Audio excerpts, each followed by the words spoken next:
ಸಾಹಿತ್ಯದ ಓದು ಮನುಷ್ಯನನ್ನ ಹೆಚ್ಚೆಚ್ಚು ಮಾನವೀಯಗೊಳಿಸುತ್ತೆ.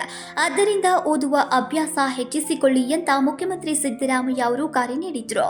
ವಿಧಾನಸೌಧದಲ್ಲಿ ಪ್ರಪ್ರಥಮ ಬಾರಿಗೆ ಆಯೋಜಿಸಲಾಗಿರುವ ಪುಸ್ತಕ ಮೇಳವನ್ನ ಉದ್ಘಾಟಿಸಿ ಮಾತನಾಡಿದ್ರು.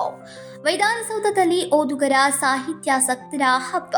ಇದನ್ನ ಸಾಹಿತ್ಯಾಸಕ್ತರು ಸದುಪಯೋಗ ಪಡಿಸಿಕೊಳ್ಬೇಕು. ಇನ್ನು ಮುಂದೆ ಪ್ರತಿ ವರ್ಷ ವಿಧಾನಸೌಧದಲ್ಲಿ ಸಾಹಿತ್ಯ ಪುಸ್ತಕ ಹಬ್ಬ ನಡೆಸಲಾಗುವುದು ಎಂದು ಇದೇ ಸಂದರ್ಭದಲ್ಲಿ ಘೋಷಿಸಿದ್ರು. ಸಾಹಿತ್ಯದ ಓದು ಮನುಷ್ಯನನ್ನ ಹೆಚ್ಚೆಚ್ಚು ಮಾನವೀಯಗೊಳಿಸುತ್ತೆ.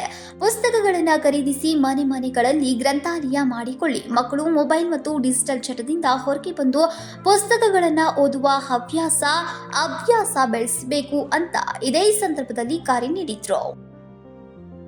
ಕನ್ನಡಿಗರ ಮೆಚ್ಚಿನ ನಿಮ್ಮ ಟಿವಿ20 ಕನ್ನಡ ವಾಹಿನಿ ಇದೀಗ ಟಿವಿಯಲ್ಲಿ ಲಭ್ಯ.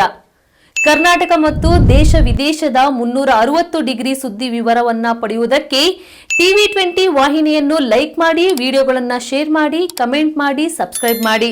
HCN ಕೇಬಲ್ 842 ನಂಬರ್ನಲ್ಲಿ ಹುಕ್ಕೇರಿ ತಾಲೂಕು ಹಾಗೂ ಸಂಕೇಶ್ವರದ ಸುತ್ತಮುತ್ತಲಿನ ಹಳ್ಳಿಗಳಲ್ಲಿ ಲಭ್ಯ. PCN ಕೇಬಲ್ 129 ನಂಬರ್ನಲ್ಲಿ ಹಾರುಗೆರೆ ಸುತ್ತಮುತ್ತಲಿನ ಹಳ್ಳಿಗಳಲ್ಲಿ ಲಭ್ಯ.